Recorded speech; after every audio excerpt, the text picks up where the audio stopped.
First of all, I'd like to say thank you for taking time to speak with us at the IBS Media Conference as well, because what you do now is what we want to do for the sports side, and you gave us some great advice on what it's like to be in the radio business and your journey through that. But my first question is, I know you've been part of radio stations in Iowa and Ohio.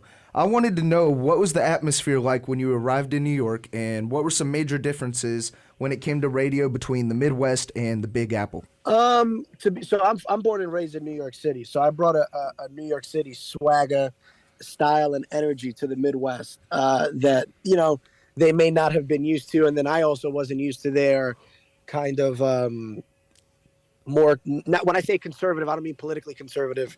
I mean laid back conservative lifestyle and approach. So that was interesting to say the least. Iowa was far more interesting, than Ohio was. Ohio, living in Dayton and Cincinnati, they were definitely more, for lack of a better term, cool than Des Moines, Iowa was. And Cedar Rapids, I hated my time there, to be very honest and blunt. Cedar Rapids is exactly what you would think of, which is nothing. But Des Moines was fun, and Dayton and Cincinnati was great. I mean, this is the most comfortable I've ever felt on air, because I'm born and raised in New York City. I speak the same way regular New Yorkers do. I have my accent. I say lingo that everybody knows. I don't have to worry about them questioning what the hell am I talking about when I say dead ass, or if I go here or something like that. Like, everybody knows what that means here. You know what I'm saying? Yeah. Down here in Georgia, well, I've only been down here in Georgia for like 2 years, but I don't know any lingo from down here. Do y'all know? It's a lot different than the lingo they use in New York. That's for sure. We have like the southern lingo, just like dadgummit, or like some crazy stuff like that. Gosh darn it. Oh, I will say, when I was in Iowa, I learned saying bless your heart is actually calling you a It is. Hey, Jackson, bless your heart, man. Bless your heart. Hey, that's southern lingo right there. That is crazy. Hey, this is since you did spend some time in Ohio, I'm just very curious about this. Did you ever try Skyline Chili while you were up there? Ooh. You know what? I'm going to be honest, and because I'm no longer on air in Ohio, I could actually say this and not worry about any backlash. Go and say it. Go and say it. I never tried it. It was never appealing to me. The idea of spaghetti and this thing called chili that barely had any flavor to it. They would bring like chili dogs and skylines to the radio station all the time, and I always passed up on it because it did not look appealing. The one time I tried the actual chili itself, I didn't think it was flavorful, but I'm also just not a chili guy in general. Well, let me tell you, you dodged a bullet, buddy. Hey, down here in the South, I was a quote unquote celebrity guest judge for a chili cook-off when I was in Ohio. And I was like, I'm the best judge for this because I think all chili kind of sucks, right? And in order to get really good chili, you got to make it spicy. Okay, that's fair. And personally, I think, this is just my opinion, I am soft like bake sales when it comes to spice. I don't like any sort of spice. I'm good on it. So if you had really good chili because it was spicy, I didn't like it. So hey, maybe the more I hated it, the more I voted you higher. Hey, I love me some chili, but I can say it, since I'm down here in the South, I won't touch Skyline Chili with a 10-foot pole. That's crazy. I can't say I blame you, brother.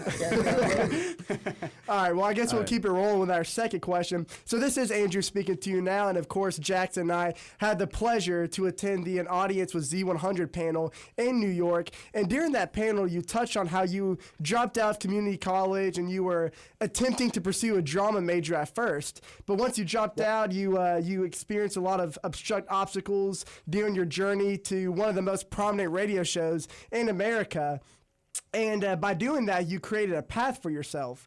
And in order to pursue your dream, of course, you got to be willing to take a leap of faith and captivate an internship at a night show.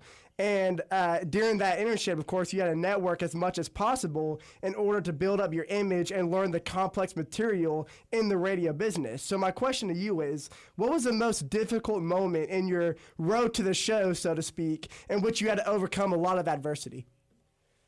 The adversity came from being alone. You know, at the age that I was alone in Cedar and Des Moines, that was I was 22, 23-ish or whatever, in Des Moines, Iowa. And, you're not used to being alone at that time of your life. You still got your buddies around. You still got people that you meet up with to watch a game, or you're going to games because you're not really taking life too serious yet at that age, right? Even though you graduated from college, you're still doing things that you thoroughly enjoy. I didn't have any friends in Des Moines. I didn't do it. I went to Des Moines. Fun fact, I took the job interview and accepted the job in Des Moines thinking it was like an SEC country. Oh, okay. I was wrong, dog. Have you ever felt negative 40 degrees in your life? I have. I thought Iowa, man, they don't teach us geography in New York City public schools. I thought Iowa was between like Alabama and Texas, just somewhere in between there. And I was way off. But I would say that would be the hardest thing, On one hand, and I'll use you guys as an example. The people that are closest to you know that you guys want to be sports radio hosts, right? I would say that that's correct. Right. Absolutely. Okay. So the people that know you the best know that you're busting your ass. You're trying to do everything that you can, hopefully, to get that opportunity. Now, if they find out that you got a full-time radio gig in Oshkosh, Wisconsin, let's just say, they're going to gas you up and hype you up to be to make you think that you're Ryan Seacrest, to make you think that you're Stephen A. Smith, because they're so excited for you. They're so proud of you. You're full-time in the career that you want. This is exciting. We're your biggest fans. But then when you get to Oshkosh, you realize you're at the bottom of the totem pole. You are quite literally the new guy. You don't know anybody. The sales team doesn't care about you because they don't know you, so they're not trying to sell you. Your social pipeline doesn't even exist. So there's one side of my life is hyping me up. The other side of my life was just non-existent, bringing me as far down as possible. That is a mind games being played on you, and that's happening every single day. You know what I'm saying? Absolutely. And that's what makes you so inspiring, and I think all of our eyes, is the fact that like you did have to create that path for yourself without the support around you, and now you have the support from everybody because you're kind of like an idol in everyone's eyes. That's term of people in the radio business. So it's kind of awesome how despite all those factors, you still made it to where everybody wants to be, which kind of goes to show that the only person that limits yourself is yourself. So once you fight off that adversity, you can pretty much accomplish everything. But I'm going to pass it over to my buddy Chase over here. He's going to give you the next question. Hey, man. So, again, Josh Martinez, just thank you so much for taking time out of your day to do this. But this is Chase Jefferson, a co-host of our show, Sports Out of Pocket.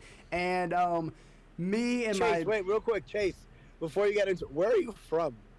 Well, I'm born and raised in Georgia. Metro Atlanta area. Yes, sir.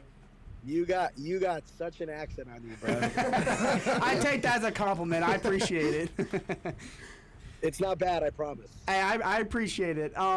So me and my partner Steven here, we also went to the host of the show, Steven. Didn't know we were partners, Chase. All right. It's 2024. I met my partner on the show, man. Come on. So did the contestants on Love Is Blind. It's all good. I didn't know you were tight like that, man. All right. Anyways, we unfortunately didn't have the opportunity to attend your panel, but because Andrew and Jackson did. Because Andrew and Jackson did, they took a bunch of notes for us, and they shared basically your story and what you told them. So I do have a bunch of notes on what you said at your panel. And like Andrew said, your story is very inspiring. And I just want to know, what advice can you give us college students that are wanting to follow the career path in sports radio, sports media, broadcasting, etc.? But what kind of advice can you give us? It's okay to work for free. Okay. I think a lot of people are losing that artistry, if you will, where it's okay to work for free because you just need to get as much experience as possible. When you're putting together a resume, no one's going to see whether it's volunteer work or paid work. Right. So don't be. Now, I'm not saying that you should do everything for free. You have to value yourself as well. but also be self-aware to know what your real value is, because we unfortunately tend to value ourselves maybe a little higher than we really are valued. Here's the thing. You're never as good as they say you are, but you're also never as bad as they say you are. You'll always be somewhere in the middle. Right. And it's the same thing. It's the same thing with your value. But I would always say, don't be afraid to work for free. Don't be afraid to take risks. You know what I'm saying?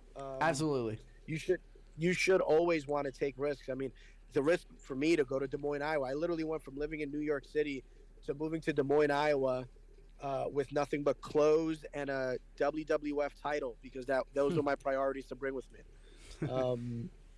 And that's what I brought with me to Des Moines. I didn't know anybody out there. You know, I basically just had to make friends as I went along. Right. And that was a risk that I was willing to take. You know, people thought I was crazy because they're like, "What's in Des Moines?" And I'd be like, "I don't know, but I'll find out."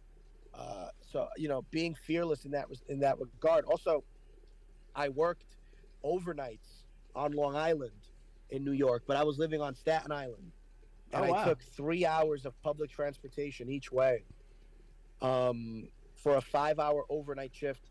It cost me $41.50 to travel, and I made $11 an hour. So I'd leave my house at 8:30, took every form of public trans there was in New York, and I worked from midnight to 5 a.m., and I got home at 8 a.m. And I did that because, quite honestly, I didn't have a backup plan. I knew that this was the start of my radio career. This was my first on-air job in radio, and I'll be damned if I'm going to let this go by because I don't want to travel in the middle of the night or it's too far. That wasn't an option for me. Right. Well, I really appreciate that advice, you know, and since you complimented my accent, I'm going to compliment yours. I love y'all's New Yorker's accent, man. I envy it. I absolutely love it. Well, let me tell you something. I just walked out of a clinic on a Saturday. I just tested positive for the flu. Ooh. So my energy and my voice aren't where it normally is, but yeah, I'm trying. Hey, I've heard clips of your podcast. I know your true New York accent. I love it. Hey, man, get to feeling better, man. The flu's rough. That's a rough thing, man. It is, but you know what? My mom's name is Nori, and Nori didn't raise a sucker. So shout out to Nori, man. Shout out to Nori. Hey, so I'm still alive, so we're hustling, man. Absolutely. Hey, I'm glad you mentioned your WWF title because that's a perfect segue to my partner of the show, Stephen Lambert. He has a question for you. Okay, so Josh, we and you can just talk shop for hours when it comes to wrestling because, look, I know you have a history of interviewing people like Paul Heyman, Damian Priest, Cody Rhodes. I am a huge wrestling fan. I've been a huge wrestling fan since I was a kid. I think I got into wrestling back when, like, D-Generation X were doing their, like, 2006 reunion stuff, and it just made me fall in love with wrestling and everything. So I'm a huge fan of, like, AEW, WWE, so it's just really cool to talk with you. I love that. Listen, wrestling is something that has grown up with me. You know, it was a bit of an outlet. I had a very traumatic childhood, and wrestling was always there for me to kind of take my mind off of the BS that you know my father would put my family through. And it was just something that just kind of stayed with me all these years later, to the point where, you know, listen, I'm not going to lie. I'm a very honest person. I'm in radio because I'm trying to springboard and get a job in wrestling. You know, that was always kind of the mindset, and the plan is still there. You know, I always tell people the adult goal was to be at Z100. The adult goal was Z100. The childhood dream is working for WWE. And if I work for AEW, that's cool too. Right. No, honestly, that's cool too. That's really cool. This is. I'm sorry to cut you off. This is gonna sound really wild, and I have those moments where I'm like, this is wild. Like, I have Tony Khan's cell phone number, and we text. Whoa. Yeah. Tony Khan? Yeah. Like, dude, so fun little fact. He came in studio one night, and I'll try to make this quick. I know you guys are relatively pressed for time. He came into studio and hung out with me. He was supposed to do like a 15-minute interview. He got stuck in traffic. He was 2 hours late, and he was like, hey, my schedule's clear for the night. I'll just hang out with you all night. Don't worry about it. I like to see how this is done. He's a really curious dude. He hung out with me in studio for almost 2 hours, and just to watch how I do my show. It was a Monday night because there was football on, and he's part owner of the Jags and all this other stuff. Like, we talked about everything but wrestling, you know. And he is super down to earth, super cool. I gave him an idea to use that Wednesday night going into Grand Slam Dynamite. And as I'm telling him my idea, he takes out his phone. He goes, I'm listening to you. I'm jotting this all down. I said, okay, cool. Sure enough, they opened Grand Slam Dynamite that Wednesday with my idea. Like, they opened the show with the idea that I pitched to him. Wow. So I waited till Thursday morning to text him. And I was like, dude, this is so freaking cool. Like, you don't understand, like, how dope this is. And he wrote back literally within a minute. And I know that because I took a screenshot and sent it to my buddies, right? Like, how could you not, right? Like, How can you not? He should stunt like that real quick. He should give you booking credit for that. Well, you know what's funny? On my resume, I'm gonna put freelance writer for All Elite Wrestling. Oh yeah, oh yeah, as you should. Yeah, and just so you know, like, they were confused. They had confused looks when you said Tony Khan. This is the like the owner of AEW, like the booker. Okay. He's behind everything. He's like the Vince McMahon of AEW. See, I gotta admit, Chase and I, we didn't grow up on wrestling like Steven did, so his knowledge is a lot more up there than ours. But I can just tell off of Steven's reaction how big of a deal that was. It's a huge deal. So I'm proud for you, deal. man. Absolutely. Tony Khan owns Fulham FC, Premier Soccer Team, the Jacksonville Jaguars, All Elite Wrestling, and then actually, you guys would enjoy this as sports fans. He started, based out of Boston, an analytical company that is used by over 20 MLB teams. Oh wow, okay. So a lot of people don't know this, but Billy Beane of the Oakland A's, and we've probably all seen Hardball, Moneyball. Right, right. So Billy Beane gets credit for like the analytical stuff, but Billy Beane was more focusing the shift on numbers, whereas Tony Khan just kind of, at his company, just dove into all sorts of different types of numbers that essentially changed the way MLB looks at it. Wow. And it's interesting because he looked at me with a smirk on his face and he said, you know, there's a certain team that doesn't use my company, but you know what? They're not winning World Series. Yeah. and I have a Yankees logo tattooed on my arm, and he knows I'm a diehard Yankees fan, and the Yankees like have their own analytical department. I want to say they might be the only team in Major League Baseball with their own fully staffed analytical department. So it was a cute little jab by him, and hopefully he's wrong.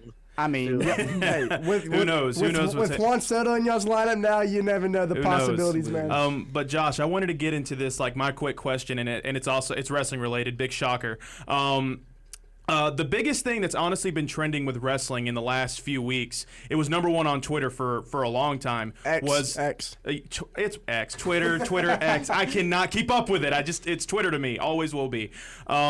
But it was the Cody Rhodes and The Rock situation when it came to WrestleMania. So I wanted to know, what was your reaction on that infamous SmackDown episode when Cody said to Roman that, I'm not going to face you at WrestleMania. The Rock's music hits, comes down there, shakes Roman's hand, and looks like it was going to be them at WrestleMania instead of Cody finishing his story. So my favorite wrestler of all time, my top three, The Rock's on that list. I was a huge Rock fan at his peak. I preferred Rock over Austin. That's just Rock was always my guy. And despite that, and despite the Roman Rock dream match that we all wanted the last few years, even I knew this wasn't it. This wasn't the time for it. And I got to give The Rock credit, and I got to give everybody involved in WWE credit. They immediately pivoted. 6 days later, shot a completely different angle the weekend of the Super Bowl in the same city as the Super Bowl in Vegas, because they knew it would get everybody talking. So kudos to them, because knowing the history of the WWE prior, Vince McMahon, very stubborn historically, would have probably not changed things. But with the new regime in place and The Rock being very self-aware, The Rock doesn't want to look like a bad person. So if he has to play a heel for 6 weeks and then turn on Roman to go babyface, the Friday after WrestleMania, that's the best thing. You know what I'm saying? So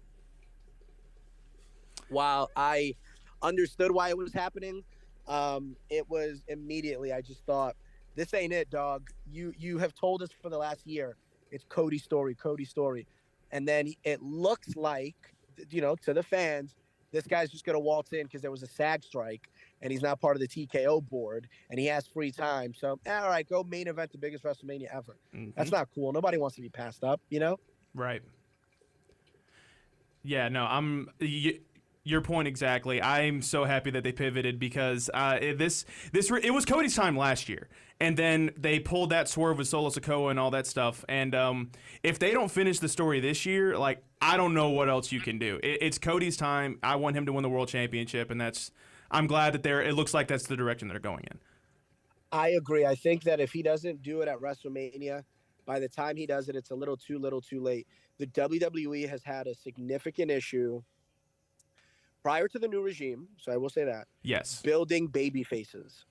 They, aside from John Cena, who arguably peaked in 2012? Super Cena. They haven't had that star.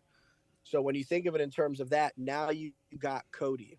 Now you have Seth Rollins. Mm-hmm. Now you have, in my opinion, I think it takes one match or one program, and Drew McIntyre could be back up there. Yeah.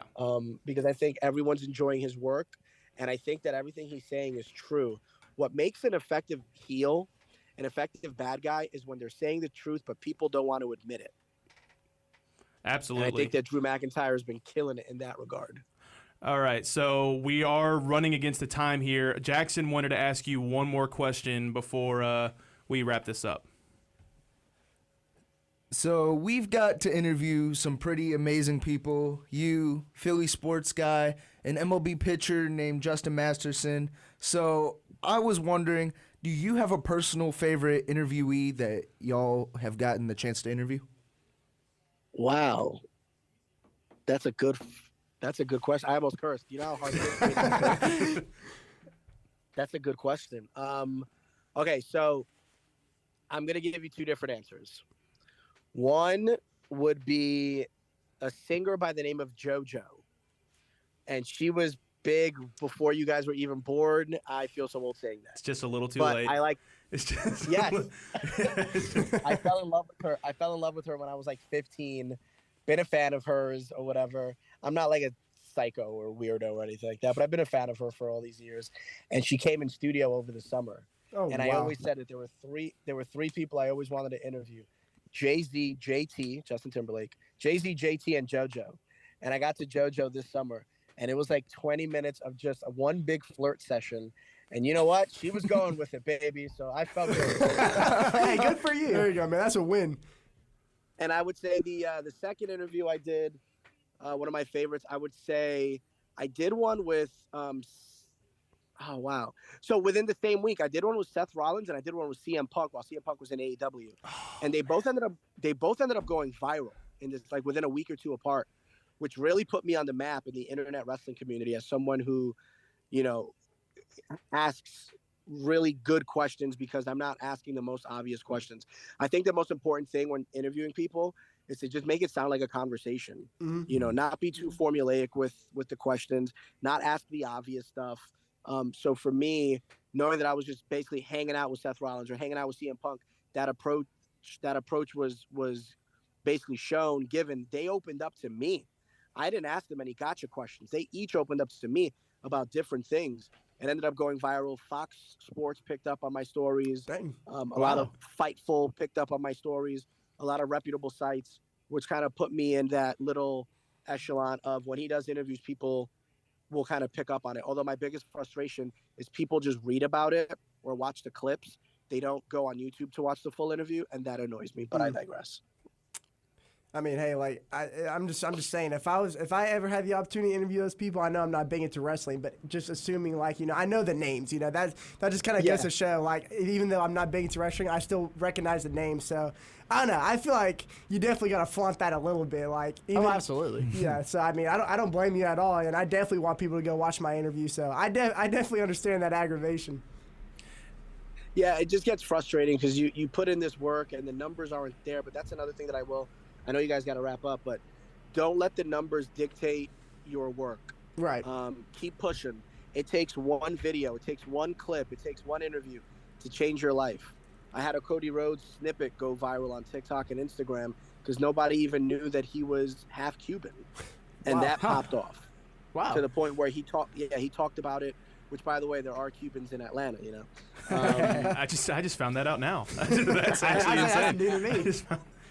Josh, thank you so much for taking your time out of your day, and obviously with your sickness, with the flu, taking the time out of your day to do an interview with us. We appreciate it so much, man. Absolutely, man. Awesome Thank you so conversation. much. Awesome conversation. It's an honor to have you on our show. Nah, it's all good, and I mean this when I say it. You guys ever get stuck with guests and you need somebody, feel free to hit me up. I'm always going to be available for you guys. Even as you go on in your career, if you end up, hopefully you guys do this as a career, you need somebody or you need fingers pointed in the right direction. You guys let me know. You need any tips, advice, you let me know. You need me to connect you with people, you guys let me know. You guys are awesome. This is my version of the Jordan flu game, though, so we out. And you killed it. Yes, sir. And you killed it.